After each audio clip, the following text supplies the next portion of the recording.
Selamat pagi anak-anak.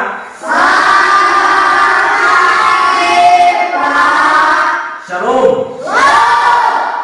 Baik, sebelum memulaikan materi pembelajaran kita pada hari ini anak-anak, yang pertama saya minta kepada anak-anak kami, salah seorang anak-anak kami yang membawa kita di dalam doa dan sekaligus membawa kita dalam suatu pujian. Siapa? Ya, silakan anak-anak, silakan depan.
Baik anak-anak, sebelum masuk kita pada materi pembelajaran kita pada pagi hari ini, saya absensi dulu anak-anak.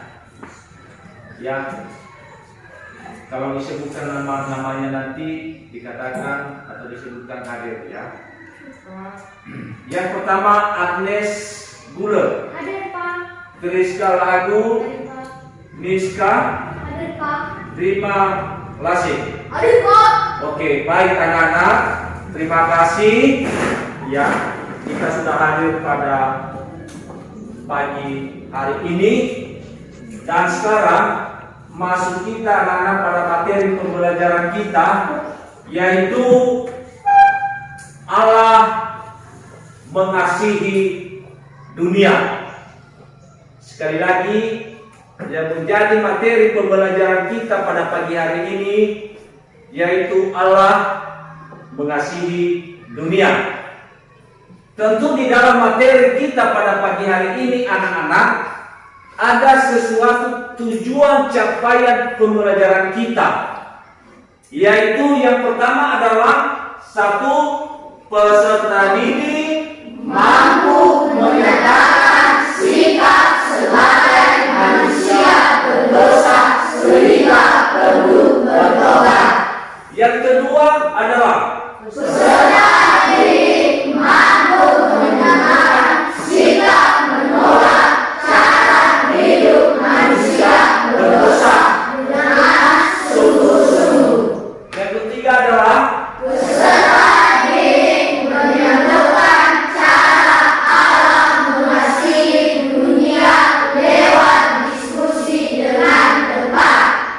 Yang keempat adalah peserta didik mampu menjelaskan makna kasih Allah melalui kisah di Alkitab. Yang kelima adalah peserta didik mampu membuat doa sebagai bentuk penghayatan akan kasih Allah dalam kehidupan itu yang merupakan suatu tujuan capaian pembelajaran kita pada pagi hari ini. Yang menjadi materi pertama kita tadi adalah Allah mengasihi dunia. Bagaimana Allah mengasihi dunia, anak-anak? Atau kembali saya tanya kepada anak-anak, apakah kalian pernah mengasihi teman? Pernah ya? Bagaimana ciri-ciri untuk atau bagaimana sikap kita untuk mengasihi teman kita? Contohnya, menolong. Itu salah satu. Ya, yang menjadi materi kita tadi Allah mengasihi dunia. Dari mana kita tahu bahwa Allah mengasihi dunia? Kita lihat dulu anak-anak, ya, Allah mengasihi dunia dari ciptaan Allah dulu pertama-tama yang kita harus lihat dulu. Di mana Allah menciptakan bumi ini dengan kosong, betul kan? Tanpa ada apa-apa di atas bumi ini, tetapi Allah mengasihi semuanya itu, ya. Allah mempersiapkan itu semua untuk kebutuhan manusia yang sesungguhnya. Allah menciptakan yang ada di atas bumi ini, misalnya tumbuh-tumbuhan, ya kan? Yang kedua adalah Allah menciptakan kecukupan atau kebutuhan manusia ini, misalnya binatang, ya, memberikan lagi atau menciptakan lagi, menciptakan lagi segala nyawanya, sehingga termasuk segala kebutuhan manusia. Dan pada akhirnya juga Allah menciptakan manusia pada hari yang ke-6 dengan cara apa? Ya, karena Allah bertujuan baik, berkehendak baik untuk mencukupi segala kebutuhan manusia ini yang sebenarnya. Itulah salah satu cara Allah untuk mengasihi dunia dan salah satu cara Allah untuk mengasihi manusia. Walaupun kita tahu bahwa Allah telah menciptakan manusia pertama, Adam dan Hawa. Lalu Allah bertujuan baik untuk menciptakan manusia itu yang sesungguhnya. Tetapi kadang-kadang manusia tidak peduli. Dari mana kita tahu bahwa manusia itu tidak peduli? Allah bertujuan baik. Allah menempatkan itu Adam dan Hawa di sebuah taman Eden. Tetapi Allah memberikan perintah atau larangan. Larangan apa? Apa yang disampaikan Allah kepada mereka? Jangan engkau memakan buah pohon pengetahuan yang baik dan yang jahat itu. Tetapi mereka tidak peduli. Manusia pertama ini tidak memperdulikannya. Bahkan mereka melanggar perintah Allah yang sesungguhnya. Jadi apa yang terjadi? Terjadilah murka Allah. Apa yang terjadi? Terjadilah kutukan terhadap Adam dan Hawa dan Sulam. Kenapa? Karena mereka tidak mau mengikuti perintah Allah. Coba kalau mereka mengikuti perintah Allah, otomatis Allah tidak murka, Allah tidak terjadi murka. Terjadilah hubungannya, putus hubungan manusia dengan Tuhan. Karena apa? Karena dosa yang mereka perbuat anak-anak. Allah tadi sudah mempersiapkan segala kebutuhan manusia. Allah tadi mengasihi manusia dengan cara apa? Dengan cara melengkapi segala kebutuhan manusia. Mulai dari hari pertama, kedua, ketiga, keempat, kelima, baru pada hari yang ke-6 baru Allah menciptakan manusia. Nah, itulah salah satu cara tadi mengasihi Allah.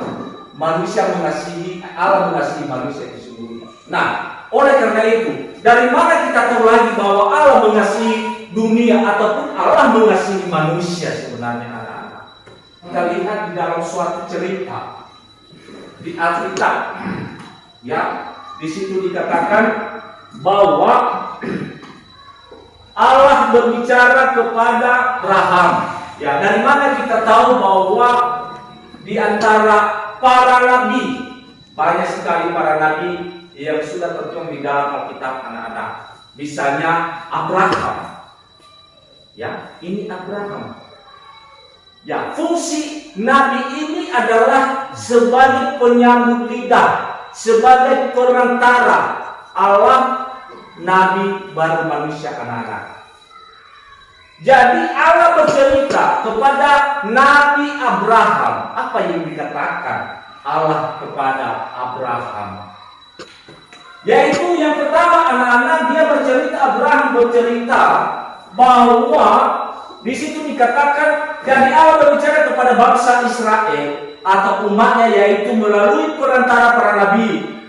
Jadi nabi-nabi ini adalah penyambung lidah Allah, dan nabi-nabi ini mengajak orang tentang kasih Allah dan bagaimana melayani Allah, dan mereka juga memberitahu orang-orang tentang janji Allah. Artinya apa? Dahulu kala Allah membuat janji kepada Abraham. Ia berjanji bahwa semua bangsa di dunia ini akan diberkati melalui Abraham, dan berkat itu akan turun melalui juru selamat, yaitu Yesus Kristus.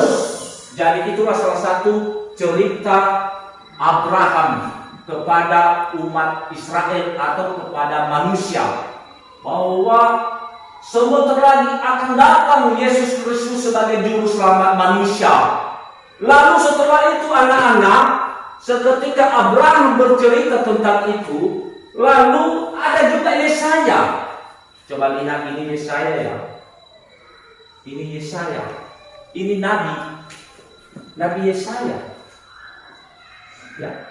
Nabi Yesaya ini dia juga bercerita, ya, memberitakan kepada bangsa Israel ataupun kita sebagai manusia, menceritakan bahwa ini sebentar lagi akan datang, yaitu Yesus Kristus sebagai juru selamat kita.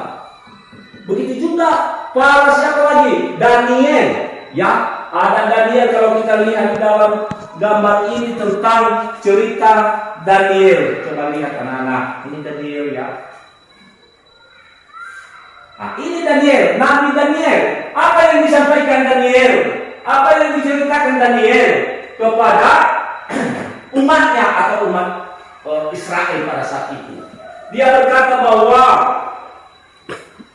akan datang juru selamat manusia, dan sekaligus Daniel ini bercerita juga tentang jadi hal itu. Ia menceritakan arti batu dalam mimpi Nebukadnezar. Ini Nebukadnezar salah satu raja ya, tetapi ia mengartikan, mengistilahkan mimpi itu ya, yang artinya mimpi yang dimimpikan oleh Nebukadnezar anak-anak. Batu itu memecahkan sebuah kerajaan lain. Batu itu akan tumbuh besar. Demikian kerajaan Yesus akan tumbuh besar dan akan menjadi kerajaan yang kekal. Itulah perkataan yang namanya Daniel. Dia bercerita tentang hal itu. Dia mengartikan, mengistilahkan mimpi Nebukadnezar. Yang akan datang kerajaan, yaitu Yesus Kristus sebagai juru selamat manusia. Lalu kemudiannya anak-anak, kita lihat ini tentang seruan Mika. Ini nabi, ya, ini nabi, anak-anak, Mika. Lalu apa yang disampaikan nabi? Apa yang diceritakan Nabi Mika? Nabi Mika berkata bahwa sang juru selamat akan datang dari Bethlehem. Nah, ini ada beberapa tanda-tanda, mulai dari Nabi Abraham, mulai dari Yesaya, mulai dari Daniel, mulai dari Mika. Mereka sudah menceritakan itu semuanya, bahwa akan datang juru selamat manusia, yaitu Yesus Kristus sebagai sang raja, sebagai penyelamat manusia. Lalu anak-anak, setelah kemudiannya mereka menunggu janji Allah itu. Kalau kita lihat di sini, ya, ada di sini mereka berjam-jam, bertahun-tahun mereka menunggu janji-janji Allah. Tetapi yang kenyataannya mereka masih belum datang janji-janji itu sebenarnya. Artinya apa? Lalu setelah kemudiannya ada saatnya, ada tibanya itu kedatangan Yesus Kristus. Baru mereka melihat bahwa benar-benar apa yang dikatakan itu Allah, janji Allah itu sudah nyata, yaitu sudah datang juru selamat manusia, yaitu Yesus Kristus sebagai penyelamat manusia. Anak-anakku, yang kita harus lakukan di dalam kehidupan kita, bahwa bagaimana cara kita mengasihi Tuhan Yesus, bagaimana tugas dan tanggung jawab kita untuk melakukan, mengasihi Tuhan itu yang sebenarnya. Kita sadari tadi bahwa Yesus telah datang ke dunia untuk menyelamatkan manusia, untuk menebus dosa-dosa manusia, betul kan? Ia menderita, ia dicaci maki, ia disalibkan. Bahkan banyak penderitaan yang dialami Yesus pada saat itu hanya karena dosa-dosa manusia. Itulah salah satu tanda bukti bahwa Allah mengasihi manusia, Allah mengasihi dunia. Ya, ia telah mati. Pada hari yang ketiga Yesus bangkit kembali. Artinya sudah terbukti bahwa kemuliaan itu Allah sudah nyata.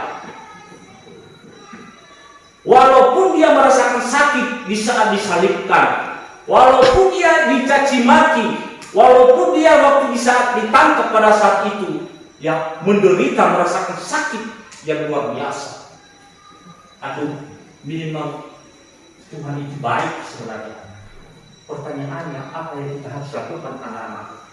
Seketika kita sudah menyadari bahwa Allah benar-benar memberikan Sang anaknya itu Yesus Kristus untuk menyelamatkan manusia.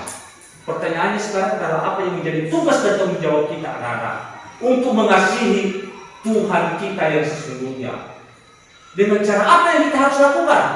Yaitu pertama, kita selalu bersyukur kepada Tuhan melalui cara apa? Melalui doa. Doa itu penting anak-anak.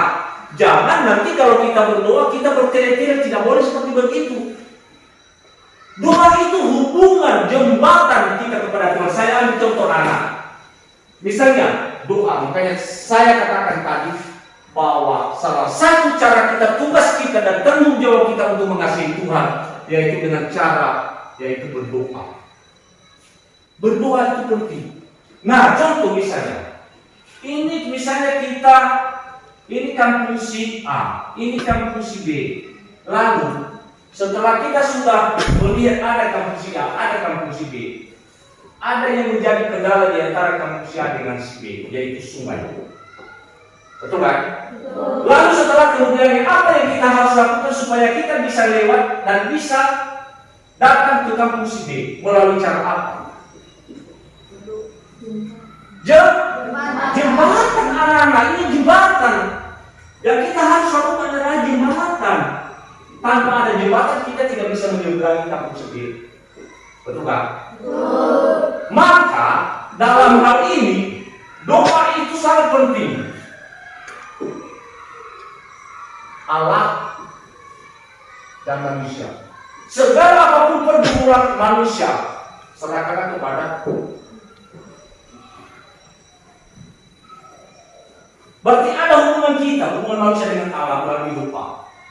Segala apapun yang menjadi beban pikiran diserahkan kepada Tuhan, karena hanyalah doa yang bisa ya membuat kita senang dan bahagia. Itu yang merupakan suatu tugas dan tanggung jawab kita. Yang kedua adalah beribadah kepada Tuhan anak-anak. Bagaimana cara kita beribadah bersekutu kepada Tuhan? Yang banyak yang kita lihat sekarang anak-anak ya, hanya asal-asal kita beribadah bersekutu, tetapi bukan dalam meresponi di dalam kehidupan kita. Itu salah. Beribadah itu dengan sungguh-sungguh, dengan rendah hati dalam Tuhan. Ya, datang ke gereja, datang beribadah, datang bersekutu bukan main-main. Apa yang disampaikan salah seorang pendeta yang khotbah di atas mimbar misalnya, bagaimana cara kita mendengarkan, merenungkan, meresponi, dan supaya firman Tuhan yang disampaikannya itu bisa berbuah di dalam kehidupan kita. Itu salah satu cara kita, tugas dan tanggung jawab kita. Nah, itulah yang merupakan bahwa kita selalu memiliki tugas dan tanggung jawab kita kepada Tuhan. Jangan hanya asal-asalan. Saya percaya Tuhan, saya punya iman, itu tidak boleh. Kalau hanya punya iman, hanya sekedar punya iman, itu tidak boleh. Iman tanpa perbuatan adalah mati ya. Saya kaitkan, ini salah satu saya pegang ini adalah pulpen atau spidol ya anak-anak. Setelah saya lihat pulpen ini atau setelah saya pegang pulpen ini, tiba-tiba pulpen atau spidol ini tiba jatuh. Sudah. Lalu saya ambil spidol ini, saya genggamkan dengan kuat, saya pegang dengan kuat. Apakah spidol ini mudah jatuh atau tidak? Tidak. Tidak mudah jatuh. Karena saya sudah pegang dengan erat-eratnya. Saya sudah genggamkan dia. Tetapi mudah jatuh spidol tadi karena hanya sedikit saya pegang dia. Artinya apa? Artinya jangan kita mengambil posisi seperti spidol tadi yang mudah jatuh. Artinya iman kita mudah terpengaruh, betul kan? Mudah terjerumus, mudah melawan orang tua, malas datang ke sekolah, malas untuk belajar, dan segala sesuatunya keinginannya adalah perbuatan jahat. Itulah iman seperti ibarat tadi pulpen tadi. Tetapi iman yang benar-benar iman tetap pada pendirian. Nah, itulah yang dikehendaki Tuhan yang sebenarnya. Jadi harapan kita anak-anak, janganlah seperti iman ya, iman tanpa perbuatan. Jangan, itu sementara, itu mati, tidak ada arti. Tetapi iman memiliki tindakan dan perbuatan dan berbuah. Kalau kita lihat di dalam Galatia pasal 5 ayat 22 itu. Di situ terkandung yang namanya bahwa ada kasih, lemah lembut, banyak di situ. Jadi anak-anak yang kadang-kadang anak-anak ya sorry ya, kalau orang tua menyuruh anaknya, ambilkan dulu ini, itu salah. Tetapi apapun yang diperintahkan, dinasihati orang tua itu, kita harus mengikutinya. Jangan seperti sikap Adam dan Hawa tadi anak-anak, bahwa apapun yang diperintahkan Tuhan kepada mereka, mereka tidak peduli, tidak mengikutinya. Bahkan mereka mudah terpengaruh atas bujukan si ular tadi. Kalau engkau makan buah yang ada di tengah-tengah taman ini sama seperti Allah. Padahal semua itu sia-sia, padahal itu bohong. Itu terjadilah putus hubungan lagi karena dosa perbuatan manusia, yaitu Adam dan Hawa. Untuk itu anak-anak, di dalam kesimpulan materi kita pada pagi hari ini, ya, kita harus bersyukur kepada Tuhan, ya, kita harus berdoa kepada Tuhan, kita harus menyadari bahwa oleh karena Yesus Kristus saya bisa diselamatkan, oleh karena Yesus Kristus saya bisa hidup, bukan karena siapa-siapa. Oleh karena itu setelah saya menyadari bahwa oleh karena Yesus Kristus saya selamat, saya berusaha, saya mengikuti segala perintah-perintah Tuhan melalui ucapan syukur, yaitu doa, melalui ucapan syukur, melalui firman-Nya. Itulah yang merupakan suatu tugas dan tanggung jawab kita anak-anak. Jangan beri kesempatan kepada perbuatan-perbuatan jahat itu. Misalnya suka melawan orang tua, jangan, tidak boleh. Firman Tuhan melarang.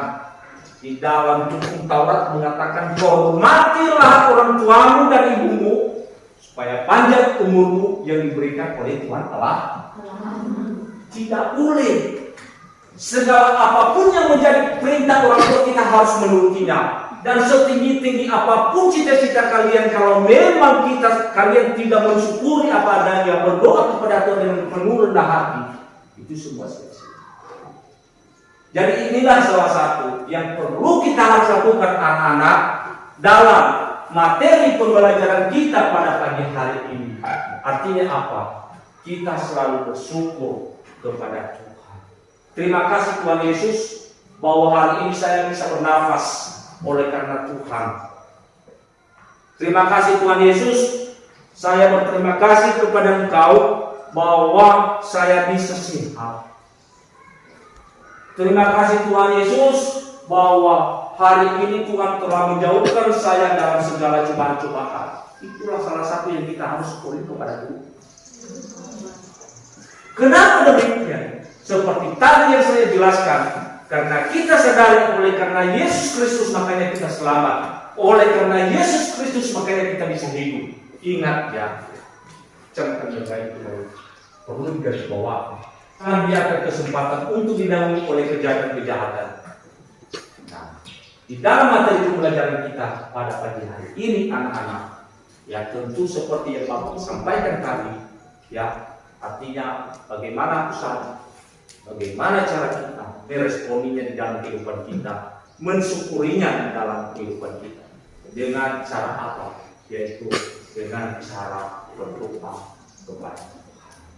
Baik anak-anak, di dalam materi pembelajaran kita pada pagi hari ini, mungkin ada anak-anak yang kurang dimengerti apa yang saya sampaikan, yang saya jelaskan, ya dalam materi kita mengenai Allah mengasihi dunia. Ya kalau ada, silakan bertanya anak-anak. Ya, baik. Mengapa Allah mengasihi manusia berdosa? Mengapa Allah selalu mengasihi manusia berdosa? Ya, bagus sekali pertanyaannya anak-anak. Ada yang bisa menjawab? Saya, Pak. Silakan. Karena Allah akan selalu mengasihi manusia berdosa karena kasih Allah sangat besar. Artinya supaya manusia itu tidak binasa. Karena Allah itu kasih besar Allah itu, ya kasih Allah besar. Mengapa tadi Allah mengasihi manusia berdosa? Artinya apa? Artinya Allah tidak membiarkan manusia selalu terus jatuh dalam dosa anak-anak, tidak. Karena kasih Allah itu besar. Bukan itu tujuan Allah untuk menciptakan manusia itu supaya binasa, bukan. Ya, dengarkan baik-baik anak-anak. Bukan. Supaya tujuan Allah itu ciptaannya supaya udah dilakukan yang namanya perbuatan jahat atau dosa.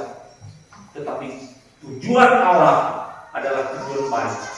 Walaupun tadi saya sampaikan anak-anak, telah terjadinya putusnya hubungan manusia dengan Tuhan, ya karena dosa tadi, tetapi tidak akan selamanya. Buktinya Allah mengutus anaknya itu Yesus Kristus untuk datang ke dunia, untuk menyelamatkan manusia berdosa. Sampai sekarang ini juga kita bisa hidup oleh karena Yesus Kristus. Ya ada lagi? Saya, Pak. Ya silakan. Mengapa Allah mengutus anaknya Yesus Kristus untuk datang ke dunia? Ya, mengapa Allah mengutus sang anaknya yaitu Yesus Kristus untuk datang ke dunia? Bagus sekali pertanyaannya anak-anak. Ada yang bisa menjawab? Sama. Ya, betul. Silakan. Untuk menebus dosa-dosa manusia. Untuk menebus dosa-dosa manusia. Betul. Ya. Allah mengutus sang anak itu Yesus Kristus adalah untuk menebus dosa-dosa manusia, untuk menyelamatkan manusia berdosa. Ia rela mati, ia menderita, ia disalibkan, ia dicaci maki, ia diludahi, dan segala macam yang diperbuat di dalam tubuhnya Yesus Kristus menderita sakit hanya karena dosa-dosa. Luar biasa. Allah memiliki kasih besar seperti tadi. Kasih Allah itu besar. Tiada sebandingnya. Bukan seperti kasih manusia. Kasih Allah itu besar, luar biasa. Buktinya dia mengutus sang anak. Seperti tadi yang disampaikan oleh para nabi-nabi tadi. Selalu menceritakan bahwa yang akan datang sebentar lagi akan datang juru selamat yaitu Yesus Kristus sebagai sang raja, sebagai juru selamat manusia. Akhirnya mereka sudah terbukti, sudah percaya semua janji-janji Allah itu semuanya. Baik, terima kasih anak-anak dalam materi pembelajaran kita pada pagi hari ini. Ada sesuatu tugas yang dikerjakan dalam bentuk kelompok.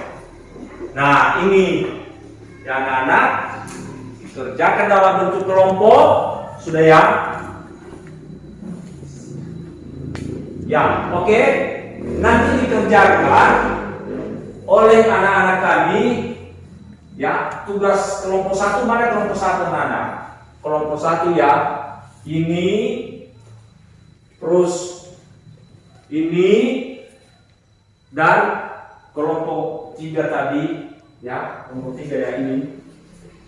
Ya, oke, baik anak-anak, dikerjakan tugasnya sesuai dengan tugas yang saya berikan. Dikerjakan ya.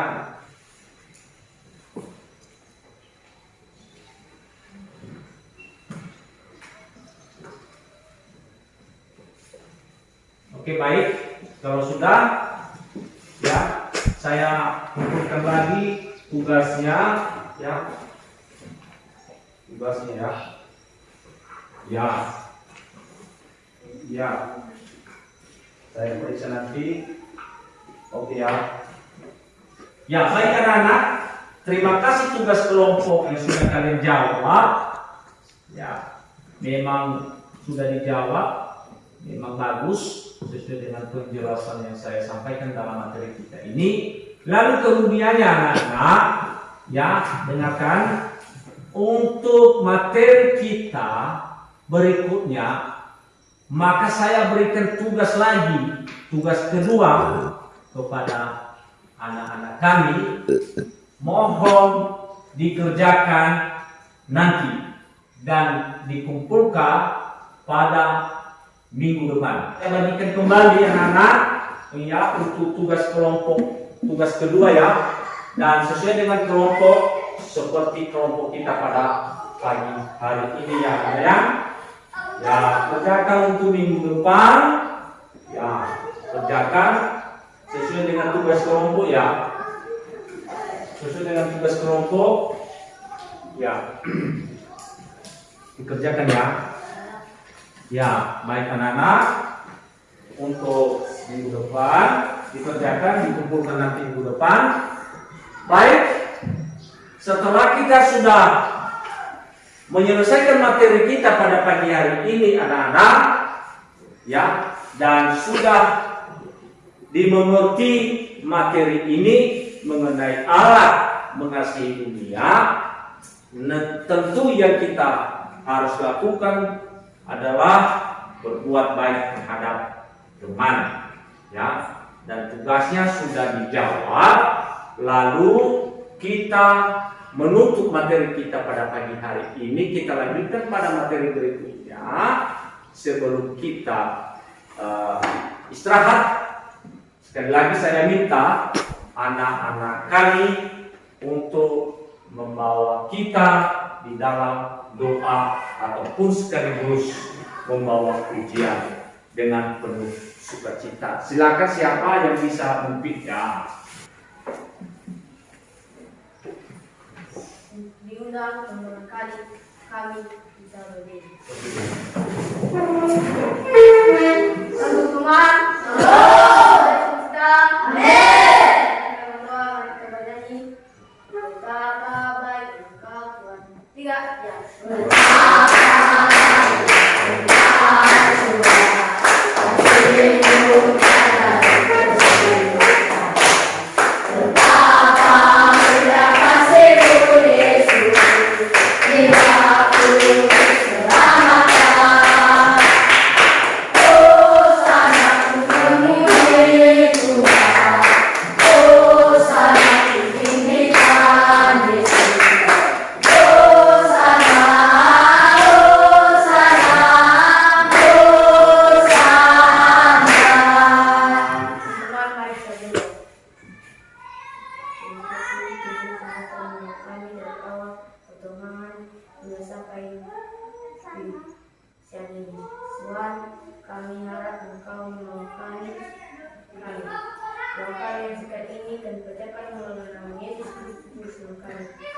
Amin. Ya, baik, silakan duduk kembali.